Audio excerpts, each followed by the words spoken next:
up arrive in the canyon. That's where I long to be with my three good companions. Just my rifle, pony and me. Microciné, bonjour ou bonsoir, ça va dépendre de l'heure à laquelle vous allez découvrir cette nouvelle émission.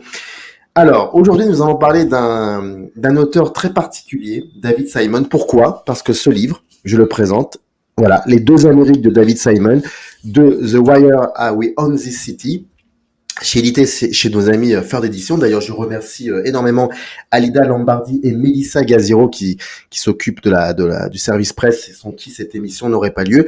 Et puis celui qui a écrit ce bouquin, Julien Goyon, est là pour nous en parler. Je suis très content. Comment vas-tu ? Ça va très bien et toi ? Merci pour ton accueil. Alors, est-ce que j'ai bien prononcé ton nom de famille ? Alors c'est Goyon, très exactement. Goyon, voilà. Ça, je suis désolé. Pas de souci, tout le monde se trompe.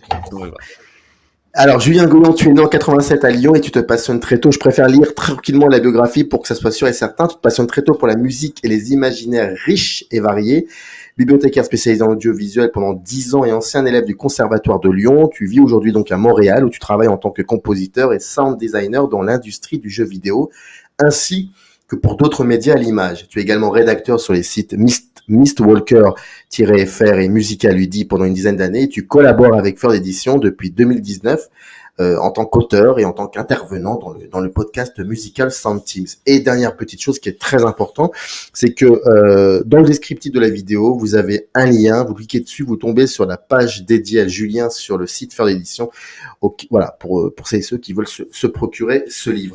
Je suis très content parce que j'ai l'impression, peut-être que tu vas me contredire, je crois que c'est le premier livre, non pas traduit en français, mais écrit en français sur David Simon. Sur David Simon en général, peut-être.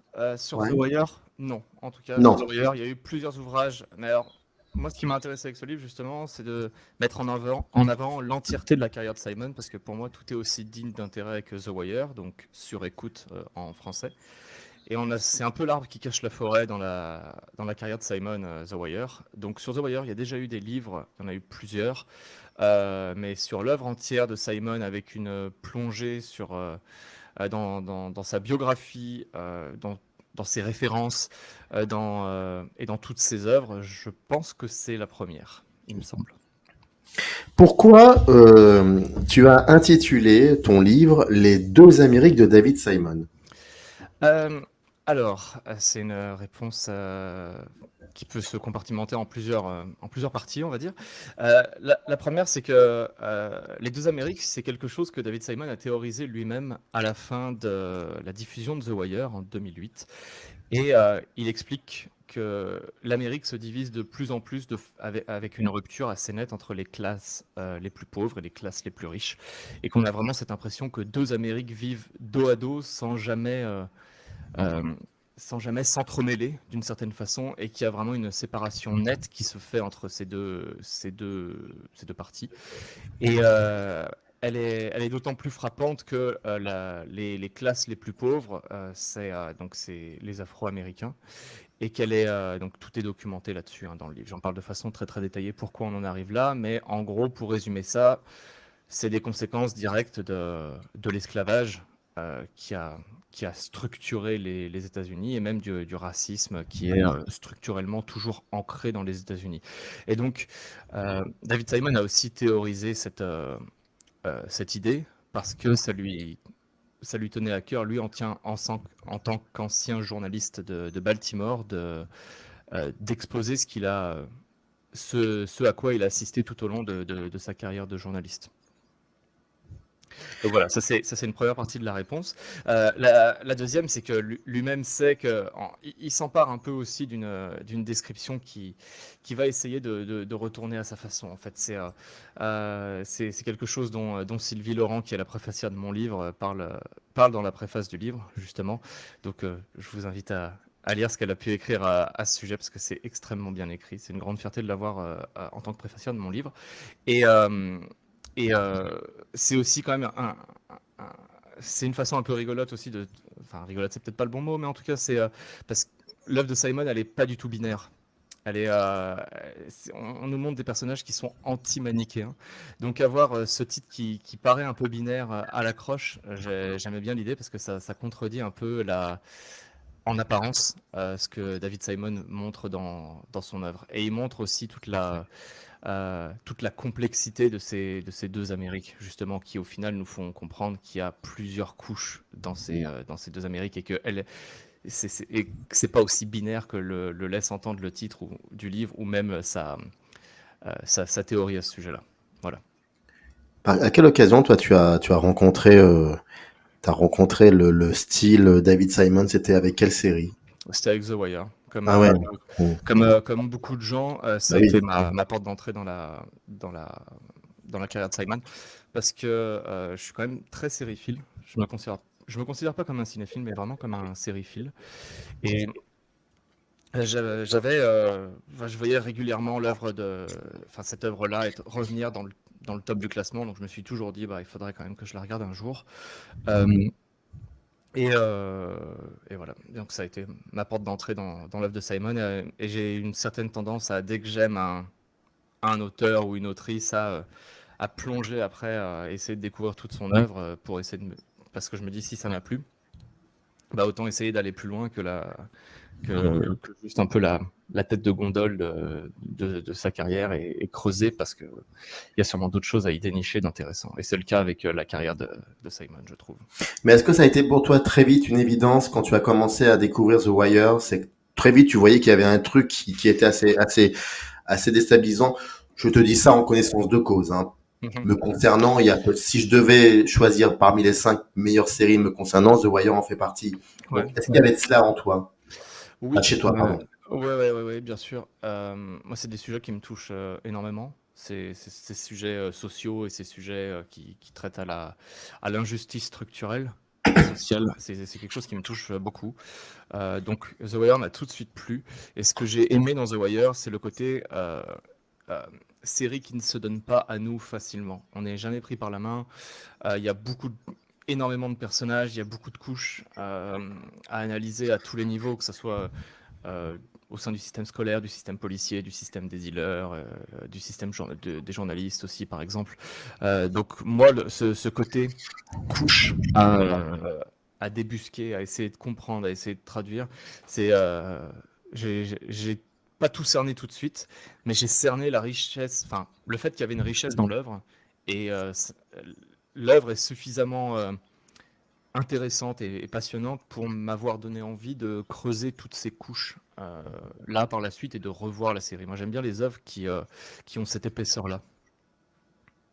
Comment tu l'as approché, ce personnage? Comment tu as approché aussi ce travail? Là, je parle de la structure finalement. Comment Ouais. tu as structuré ce livre? Comment t'en es arrivé déjà à pouvoir faire en sorte que ce livre puisse exister, Ouais. que Ferd accepte de parler de David Simon? Parce que ça va pas être si évident que ça. Comment ça s'est passé tout ça? Alors, il se trouve que j'avais déjà écrit 2 petits livres chez Sœur d'édition. Et puis, on avait bien collaboré, on s'était très bien entendu. Ils étaient très satisfaits comment dire, du rapport professionnel qu'on avait. Et donc, en fait, ils ont une petite collection qui s'appelle les ludothèques. Ils en ont une autre qui s'appelle la médiathèque. Et tous les 5 livres achetés sur le site de CERN, vous recevez un petit livre de cette collection-là en cadeau. Donc voilà, on peut pas acheter les éditions. Voilà, ça c'est les 2 petits livres que j'ai écrits chez eux, qui sont vraiment des tout petits ouvrages de moins de 100 pages, enfin d'environ 100 pages. Et donc voilà, moi je me suis fait la main là-dessus avec eux, sur ce travail-là d'écriture, même si, comme j'écrivais sur d'autres sites, principalement liés à la musique, j'avais déjà une habitude de l'écriture.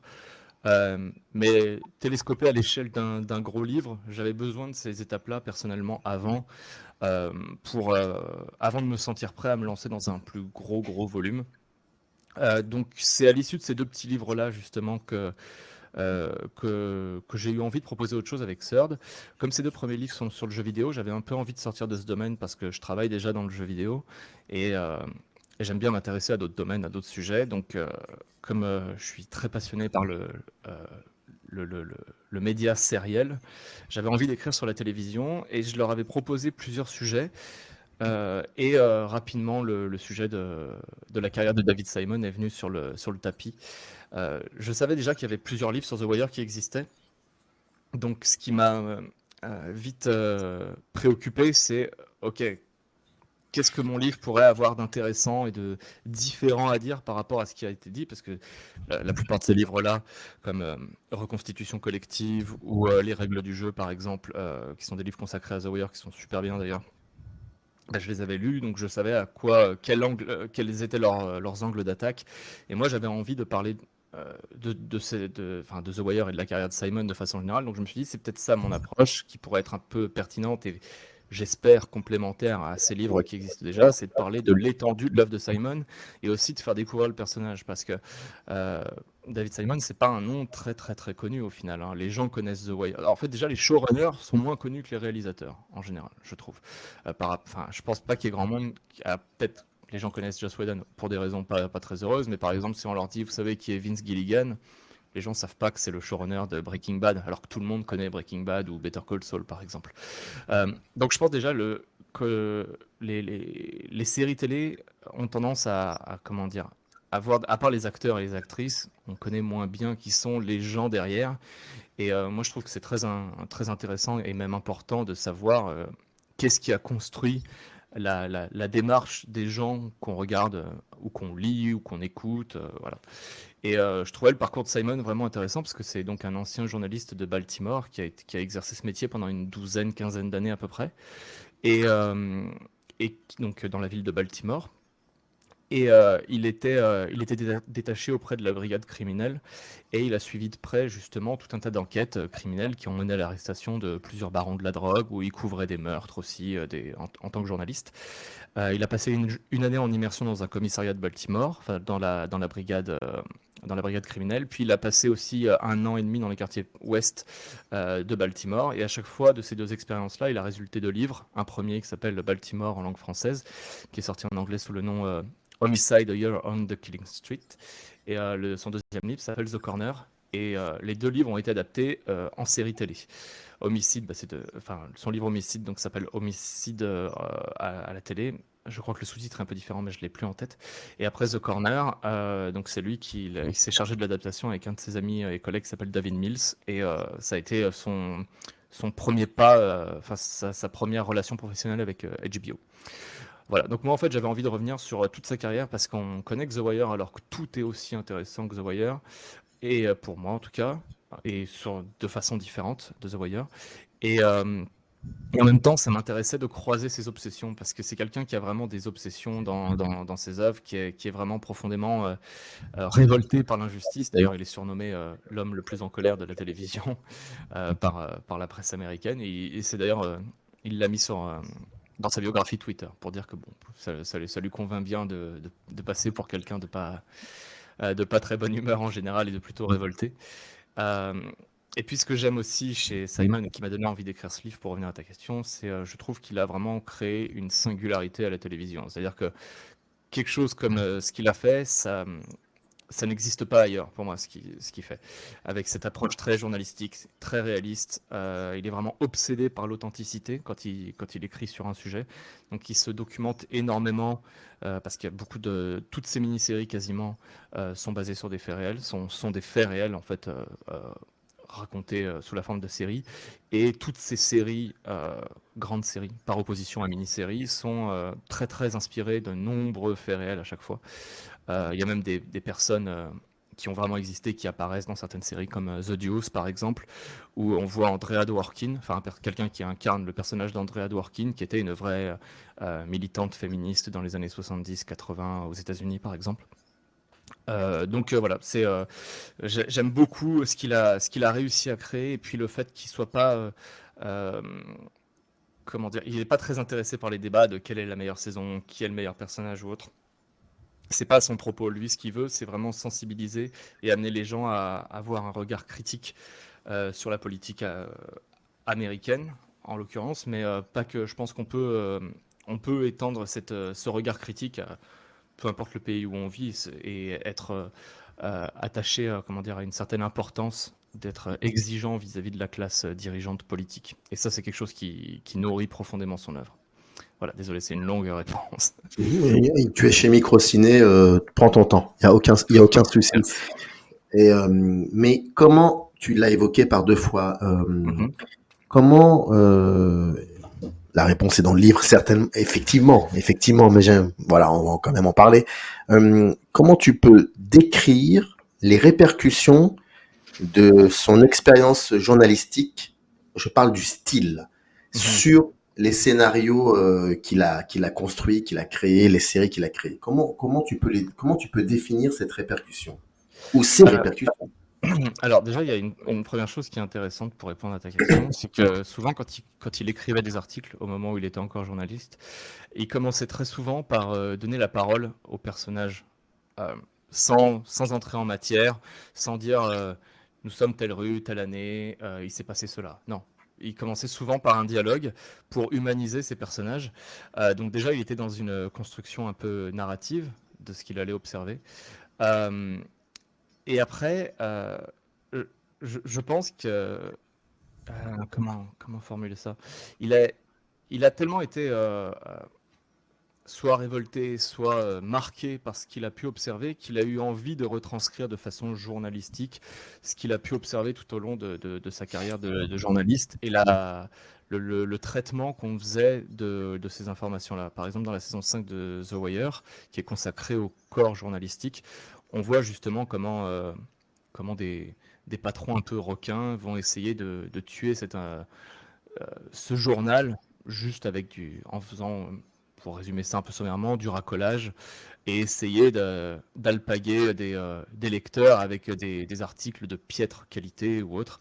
Euh, Lui, ce qui l'intéresse vraiment, c'est toujours d'humaniser les personnages dont il parle, que ce soit quand il était encore journaliste ou que ce soit en tant que scénariste pour la télévision. Donc, euh, je pense que c'est ce qui caractériserait, pour répondre à la question, c'est cette envie d'humaniser constamment les personnages et aussi de déconstruire les biais racistes qu'on peut toutes et tous avoir spontanément en approchant un sujet ou autre. Ça, c'est quelque chose qui lui tient vraiment à cœur.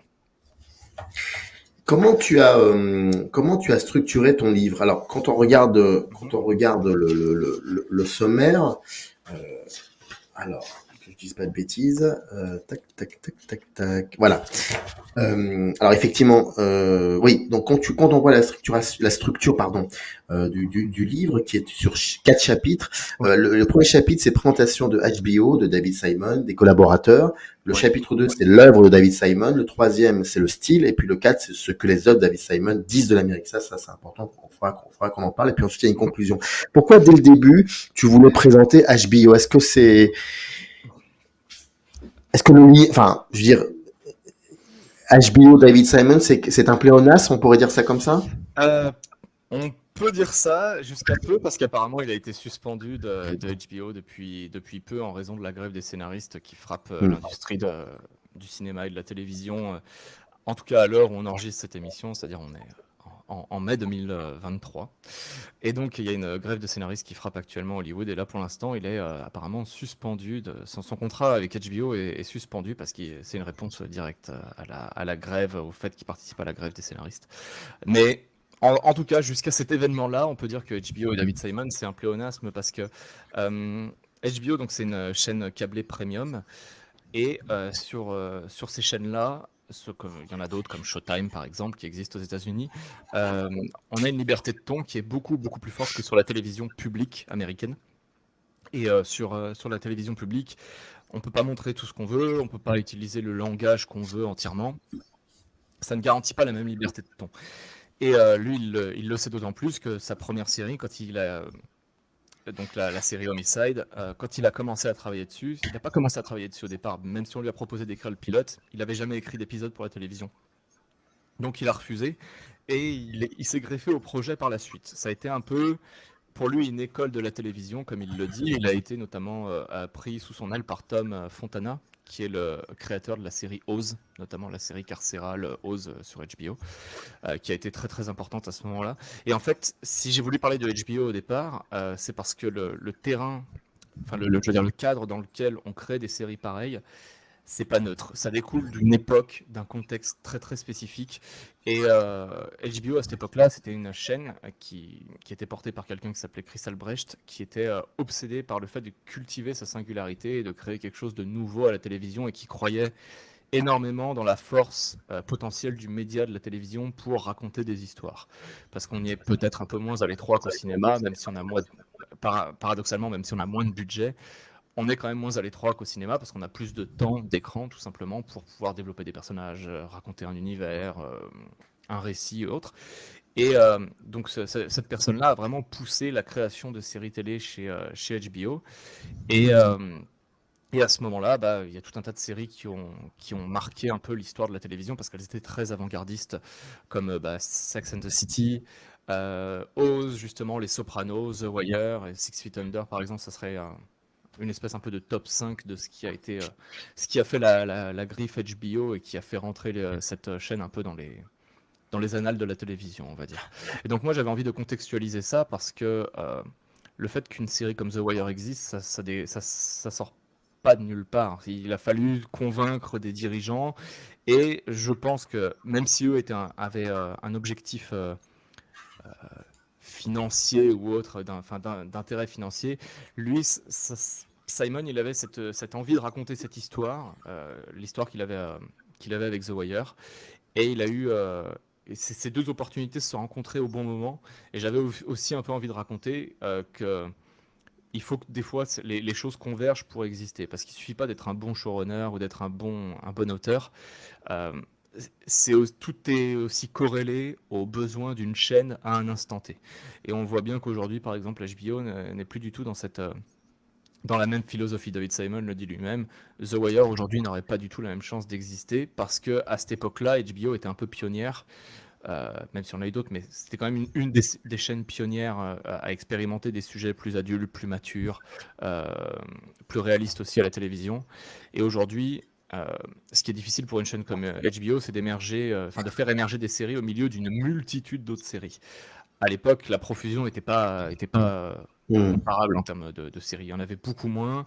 C'était quand même vu comme un média de seconde zone, moins intéressant. Donc, il y avait beaucoup à faire et à défricher. Aujourd'hui, c'est plus le cas. Beaucoup de gens regardent des séries. C'est un média qui a largement acquis ses lettres de noblesse, je pense, et qui est aimé et estimé par énormément de gens. Et on voit par exemple beaucoup d'acteurs ou d'actrices d'Hollywood aller à la télévision, même des réalisateurs et réalisatrices y aller.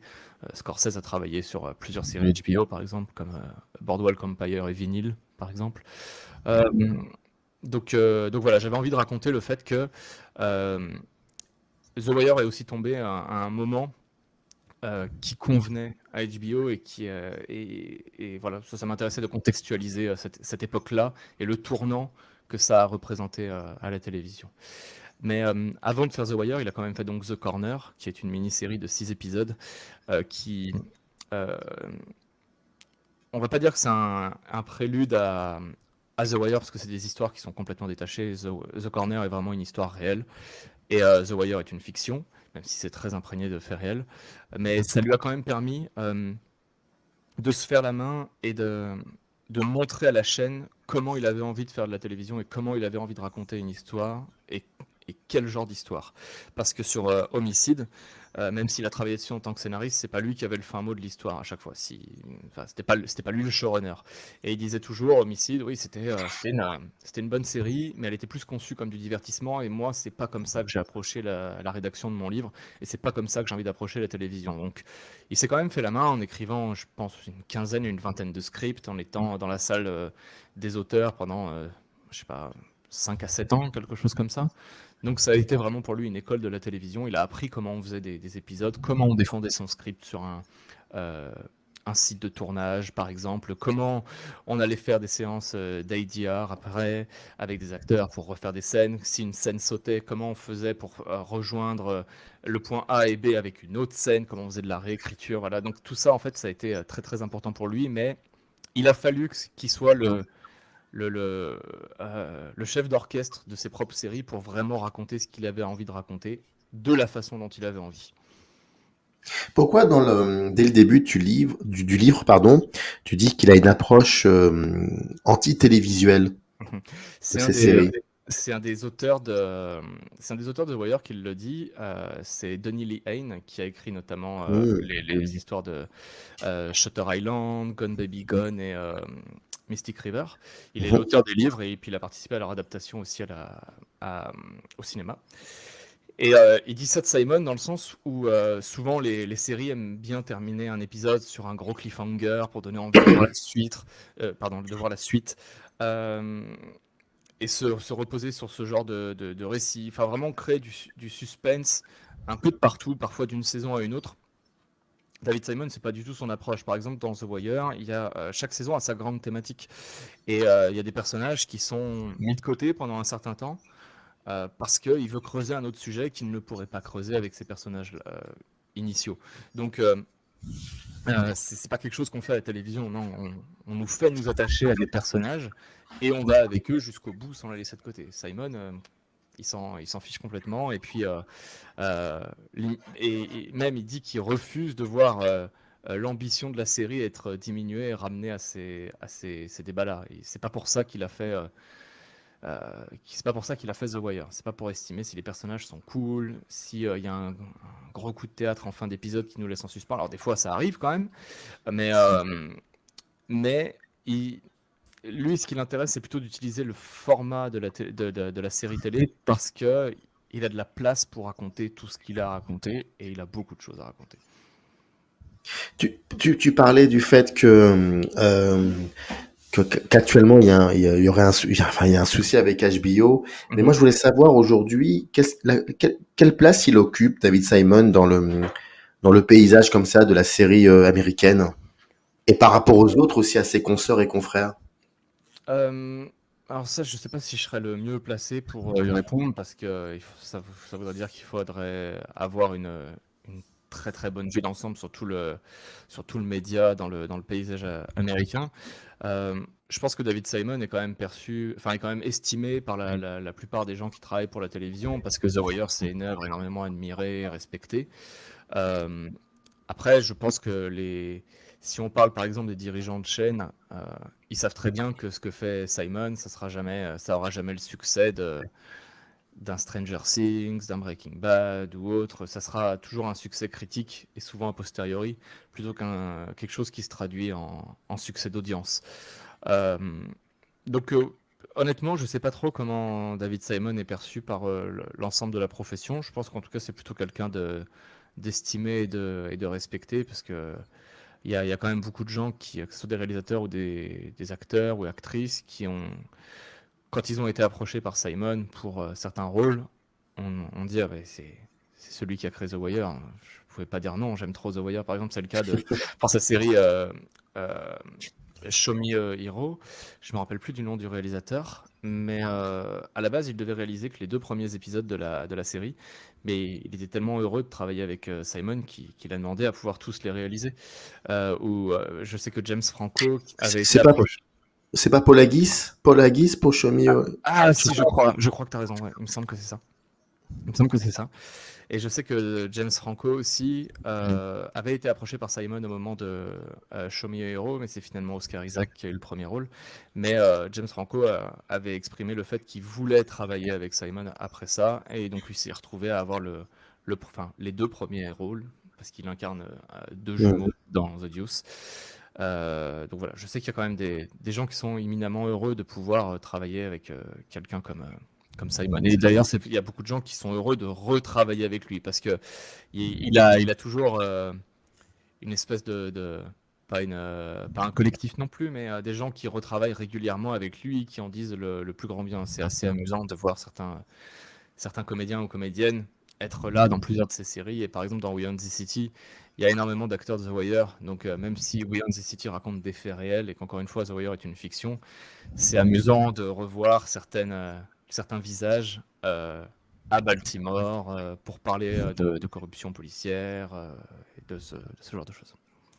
Tu lui consacres un énorme chapitre. Bah, j'aimerais bien là, pour le coup, on en parle, Mhm. en vulgarisant bien évidemment, mais la méthode David Simon, quelle est-elle?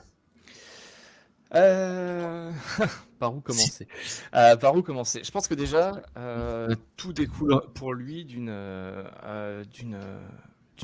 curiosité profonde de se documenter sur un sujet. Et une fois qu'il y voit quelque chose qui, je pense, croise ses obsessions, ses Mhm. centres d'intérêt en termes de sujet, il peut rapidement avoir envie de s'emparer d'un sujet et de l'adapter en série ou d'y voir un potentiel en série. Par exemple, pour The Juice, c'était quelqu'un de l'équipe technique qui lui avait dit bah, il faut absolument que vous rencontriez un barman de New York. Il a vécu des histoires incroyables. Et en fait, ce barman, c'est lui qui sert d'inspiration au personnage de James Franco, enfin un des deux frères incarnés par James Franco, qui a vécu une vie absolument euh, extraordinaire en étant barman dans un New York qui était en train de se transformer des années 60 à 80 et qui a vécu auprès de personnages hyper, hyper éclectiques. Et il a raconté tout ça à David Simon et George Pelecanos, qui est un des auteurs réguliers avec lesquels David Simon travaille. Ils ont travaillé ensemble sur The Juice, The Wire, sur Tremé aussi, et sur We Own This City. C'est même lui qui l'a convaincu de faire We Own This City, enfin d'adapter We Own This City en série télé. Et quand ils sont ressortis de cet entretien avec ce type-là, après 2 heures et demie d'échange, ils étaient fascinés par l'histoire et ils y ont vu un potentiel vraiment incroyable pour raconter quelque chose. Donc je pense que c'est le point de départ à chaque fois, c'est une curiosité forte pour un sujet et l'envie d'en parler et de le faire, pour revenir sur la méthode, de le faire avec une fidélité et une authenticité extrême. Par exemple, dans le cas de Show Me a Hero, on suit la carrière du plus jeune maire des États-Unis, donc le maire de Yonkers, qui s'appelle Nick Vacisco. Donc il y a une personne qui a vraiment existé. Hein. Tout Show Me a Hero sont uniquement des faits réels, là aussi. Et pour écrire sur la série, bah, par exemple, ils étaient en contact. Une des consultantes de la série, c'était la veuve de Nick Vacisco, qui Mhm. était là pour raconter, oui, ce qu'il a vécu quand il était maire, ce que ça faisait d'être maire à ce moment-là, comment il a traversé cette époque très très conflictuelle, parce qu'on est on vit une crise du logement à Yonkers, parce qu'en gros, un juge fédéral a demandé à ce que des logements sociaux soient intégrés dans un quartier de classe moyenne, et on va voir comment une petite minorité active de gens de cette classe moyenne vont tout faire pour essayer que ces logements sociaux ne se construisent pas. Et donc, pour être collé le plus fidèlement au fait, donc ils ont fait appel à la veuve de Nick Vacisco, qui était ce maire-là, et ils ont aussi fait des recherches avec un photographe pour essayer de retranscrire certains graffitis dans les murs de Schlobohm, qui était la- le ghetto un peu enclavé là où se passe une partie de l'histoire. Euh, ils font appel à des consultants musicaux aussi pour que les musiques qu'on entend dans la série, parce qu'il n'y a aucune musique dans les séries de Simon, quasiment, à part celle que les personnages écoutent dans leur voiture. Ça aussi, ça traduit aussi une envie de réalisme de sa part. Et donc, en fait, ils travaillent toujours avec beaucoup de consultants, et il y a des enquêtes à chaque fois très très approfondies qui sont menées pour restituer avec fidélité et respect les contextes à chaque fois et donner cette griffe extrêmement réaliste et authentique. Donc ça, c'est vraiment deux aspects de sa méthode. Et l'autre aspect, j'en parlais un peu plus tôt, mais c'est vraiment cette envie d'humaniser les personnages. C'est quelque chose qui lui tient énormément à cœur. C'est euh, pas construire des avatars, des gens qui vont... Alors bien sûr, tous les personnages ont un rôle fonctionnel dans une narration, mais ça l'intéresse de montrer aussi l'être humain dans toute sa complexité et toutes ses nuances aussi. Donc c'est quelque chose qu'il fait beaucoup. Voilà, j'espère que ça répond à ta question. Mais oui, mais très, très bien d'ailleurs. Mais j'ai envie d'aller encore un peu plus loin. Lorsqu'on regarde un épisode, quel que soit l'épisode, enfin, quelle que soit la série, est-ce qu'on y retrouve des similitudes dans la construction même de Ouais. la narration? Mhm. Ouais, bien sûr. Moi, je trouve que l'œuvre de Simon, elle est très. On m'avait déjà demandé, mais est-ce que des fois, tu es surpris par l'œuvre de Simon? Généralement, je réponds que non, parce que. Bon, bah, ok, aussi parce que c'était le sujet d'un livre, donc j'ai quand même bien creusé le sujet, mais au final, je trouve qu'avec l'œuvre de Simon, on sait exactement où on met les pieds. Une fois qu'on a vu une de ses séries, il y a des choses, enfin, des obsessions similaires déjà, mais aussi des choses dans la forme, qui vont être très très identiques. Euh, Là, encore une fois, la construction des personnages, toutes leurs nuances, la manière dont on va analyser tous les rouages systémiques, par exemple les rapports de force qu'il y a dans une hiérarchie professionnelle, ces interactions-là, comment les personnes au bas de l'échelle sont en général doivent broder avec le peu de moyens qu'elles ont pour essayer de faire leur travail. On voit ça dans Génération Kill, par exemple, où un corps militaire qui envahit l'Irak en passant par le Koweït doit faire, euh, euh, doit faire sa mission avec des pénuries alimentaires, du matériel dysfonctionnel, des problèmes de communication. Mais c'est ceux qui sont en bas de l'échelle et qui sont sur le terrain qui vont subir les mauvaises euh, décisions des supérieurs hiérarchiques. Dans The Wire, on voit beaucoup ça. Dans We Own the City, c'est extrêmement démantelé, analysé aussi. Et d'ailleurs, si The Wire s'appelle The Wire, donc ce qui veut littéralement, ça a plusieurs significations. Le Wire, ça peut être ça veut dire le mouchard, donc le micro qu'on place sur les gens pour enregistrer des conversations à l'insu d'autres personnes. Mais ça veut aussi dire le câble en anglais. Et en fait, ce qui l'intéressait, c'est de montrer à quel point tout est lié et comment une décision quand on va suivre par exemple Tommy Carcetti, qui est le prétendant à la mairie de Baltimore, on va voir comment les décisions de cette personne vont impacter le milieu scolaire et comment cet abandon du système scolaire ou le déficit auquel doit faire face le milieu scolaire va laisser des élèves mais complètement à l'abandon eux aussi, et comment ça se répercute, et comment les gens qui n'ont pas de moyens financiers sont prisonniers un peu des schémas dans lesquels ils sont nés, parce qu'ils n'ont pas les moyens de s'en extraire.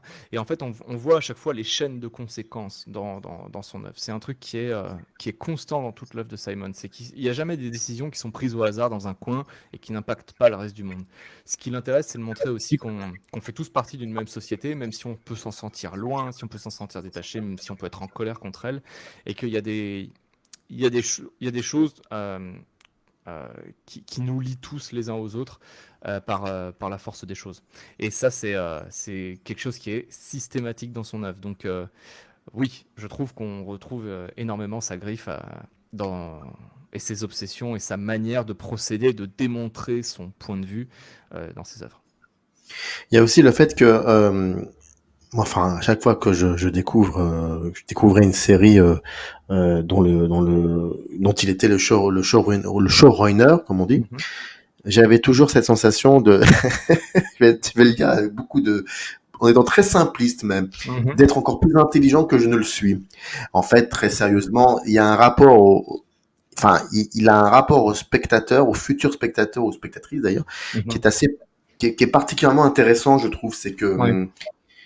faut qu'on fasse aussi de nous des efforts. Tout à fait.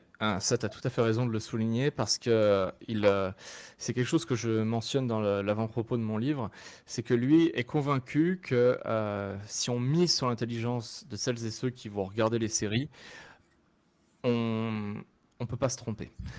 Ça fait qu'on va laisser des gens sur le carreau parce qu'il y a des gens qui veulent allumer une émission de série télé, et quelle qu'elle soit, et plutôt se laisser porter par le récit sans trop s'investir, ou des fois pouvoir regarder un peu négligemment parce que bon, c'est moins le cas avec le streaming, mais à l'époque où on était vraiment dépendant de la télévision et de la diffusion télévisuelle, je veux dire, pour pouvoir regarder une série, ça arrive qu'on soit pas disponible à un instant T pour pouvoir regarder tel épisode. Donc, il y a toujours eu dans la télévision cette différence entre les séries feuilletonnantes et procédurales. Comme procédurales, c'est donc des séries qui répètent le même schéma d'un épisode à un autre globalement, et qui fait qu'il n'y a pas un fil rouge très fort, et que si on rate un épisode, c'est pas très grave. Simon, lui, il fait vraiment du feuilletonnant, et donc tout est très très lié. Si on rate un épisode, on est vraiment dépassé par les événements la fois d'après. Et donc, effectivement, il a cette exigence qu'il attend des spectateurs. Mais lui, il est très convaincu que si on est suffisamment respectueux, authentique et fidèle vis-à-vis du sujet dont on s'empare et des personnes qu'on va mettre en scène dans ces séries, euh, on- c'est un pari qui sera récompensant pour les téléspectateurs. Donc oui, c'est des séries qui demandent par contre une vraie implication, euh, Mais après, il y a des séries qui en demandent autant et qui aussi ont remporté un certain succès. Quand on regarde Game of Thrones, par exemple, c'est une série où il y a une galerie de personnages hyper étendue, comme dans les séries de Simon, avec beaucoup de ramifications, des histoires en parallèle, ce genre de choses. Euh, et ça peut, la sauce peut prendre aussi et ça peut rencontrer un succès mondial. Mais dans le cas de Simon, c'est vrai qu'on est dans quelque chose des sujets beaucoup plus sociaux, plus réalistes, euh, même s'il y a évidemment toujours une narration qui est là pour nous accrocher et nous emporter dans le récit. Euh, c'est sûr que c'est quelque chose qui peut pas plaire à tout le monde. Mais il en est très conscient lui-même, vu qu'il dit qu'il a réussi à tenir 20 ans dans ce milieu sans audience. Je voudrais terminer le. Alors, je rappelle que dans le descriptif de la vidéo, vous avez le lien qui renvoie directement à la page dédiée à Julien sur le site Third. Voilà, parce qu'au cas où vous voulez vous procurer le livre. J'aimerais reprendre le dernier chapitre de l'intitulé du dernier chapitre de ton livre, où tu questionnes.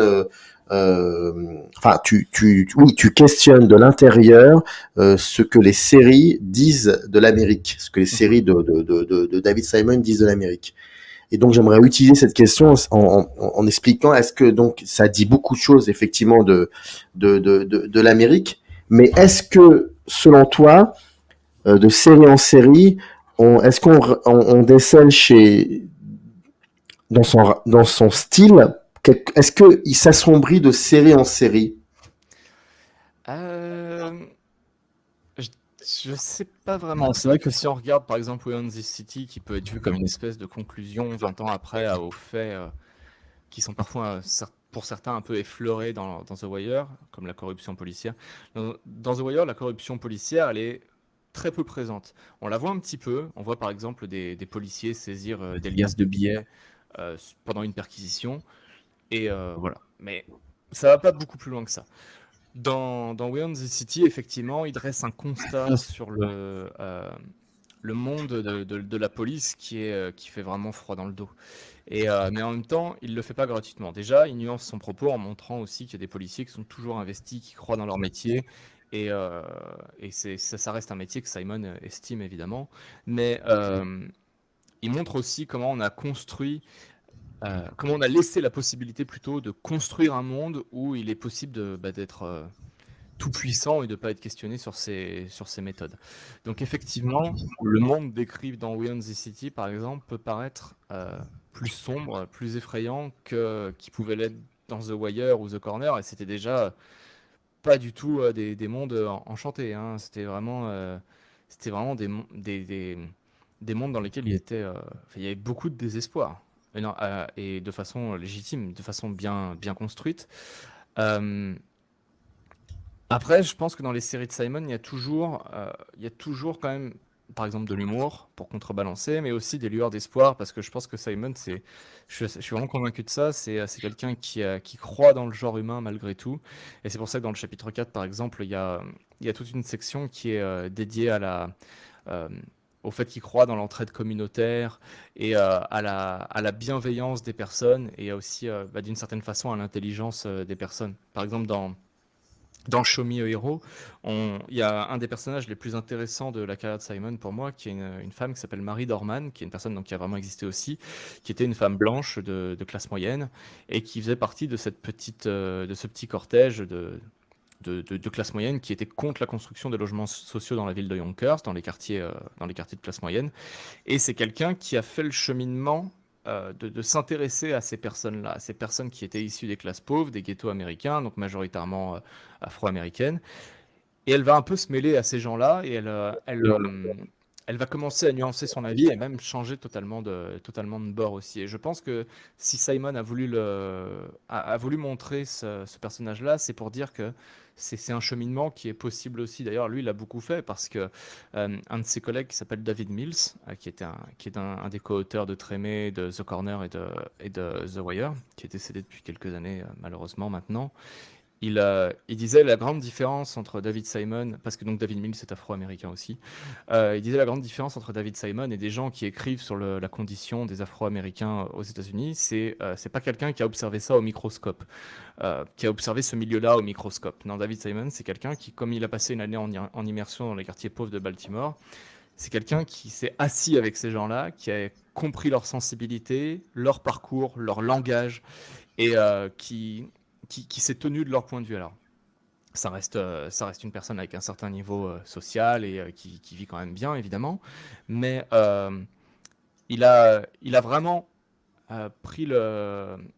il a vraiment fait cet exercice-là d'aller se mêler à ces gens-là, de gagner, mériter leur confiance pour avoir après euh, cette légitimité, en tout cas essayer de gagner cette légitimité à pouvoir s'emparer de ces sujets-là et de parler de ces gens-là sans en être lui-même. Et, donc c'est pour ça que le personnage de Marie Dorman, moi je le dis pas directement dans le bouquin, mais je l'ai toujours un peu associé à David Simon lui-même parce que c'est quelqu'un qui fait cette démarche-là. Donc finalement, si des gens sont capables de le faire, comme Simon, comme Marie Dorman, qui est encore une fois une personne qui a vraiment existé, euh, est-ce que c'est pas pour toutes et tous un peu possible de nuancer nos points de vue, d'aller au-delà des biais racistes, par exemple, qu'on peut avoir sur des personnes, sur des catégories de personnes, et d'essayer d'un peu de déconstruire ça, savoir d'où ça vient et pourquoi on en est arrivé là. Et moi, c'est ce que j'ai voulu faire vraiment dans ce chapitre 4. C'est pourquoi le monde occidental est ce qu'il est aujourd'hui, comment on en est arrivé là, et comment est-ce qu'on peut essayer de déconstruire cette grille de lecture qui fait qu'on part toujours d'une perspective de penser d'abord pour l'homme blanc, par exemple. Voilà. Les deux Amériques de David Simon, de The Warrior à We Own This City, c'est édité chez Third Edition, c'est écrit, c'est pensé, admirablement d'ailleurs par Julien Goyon. Voilà, c'est ça. Et merci à... Oui, je t'en prie. Je veux juste te dire qu'il y a 2 éditions du livre qui existent, une deuxième, donc il y a celle que tu as, et puis il y a la version premium qui est celle-ci. Alors attends, je vais la mettre en... Voilà, comme ça, on va bien voir dans le moment. Et voilà. Donc voilà, c'est pardon, je m'éloigne du micro. Donc il y a exactement le même contenu en termes de lecture. Simplement, donc vous avez une lithographie en plus, superbe lithographie, et une couverture réversible. J'ai Oui. l'impression de vendre mon produit. Oui. Donc vous avez une couverture réversible avec la couverture de l'édition originale, et ça vous donne aussi accès à la version numérique du livre parce que tous les livres de Third existent en version numérique. Donc ça c'est quand même super pratique pour les gens qui lisent sur liseuse. Donc voilà, sachez que cette version collector est tirée à un beaucoup plus petit tirage. Donc si vous la voulez, dans quelques temps, quand elle sera épuisée, il n'y en aura plus du tout. Alors que là, s'il y a une réédition un jour de l'édition originale, celle-là, il y en aura toujours. Donc voilà, n'hésitez pas si jamais ça vous intéresse. D'ailleurs, dans le descriptif de cette vidéo, il y a un lien qui renvoie directement à ta page dédiée donc sur le site. Donc voilà, celles et ceux qui veulent se procurer et cette version-là ou la version la plus simple, celle-là. Enfin, en tout cas, il y a tout sur le site. Merci beaucoup Julien d'avoir pris le temps de répondre à quelques questions et avec qui on a discuté de j'aime bien dire ça, mais c'est vrai, de 0,0001% de ce qu'il y a dans le livre. Et il y a beaucoup de choses dans le livre, beaucoup d'anecdotes, beaucoup plus d'intériorité, de développement. Merci pour ta patience, c'était un plaisir et puis à très vite. Ça marche, à bientôt, merci beaucoup. Générique. In the canyon, that's where I long to be with my 3 good companions.